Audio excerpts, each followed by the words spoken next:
Want to change your iPhone keyboard background? Customize it in minutes. First, open the App Store on your iPhone.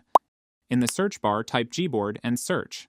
From the results, tap the Gboard and install the app, and wait for it to download. Once Gboard is installed, open the app and follow the basic setup instructions. Now, go to your iPhone's settings. Scroll down and tap General. Again, scroll down and tap Keyboard. Then, select the keyboard. Now, tap Add New Keyboard. From the list, choose Gboard. After adding it, tap on Gboard again and toggle on Allow Full Access. A pop-up will appear. Tap Allow to confirm. This step is crucial for themes to work properly. Now, open the Messages app, or any app where you can type. Tap on the text box to bring up the keyboard.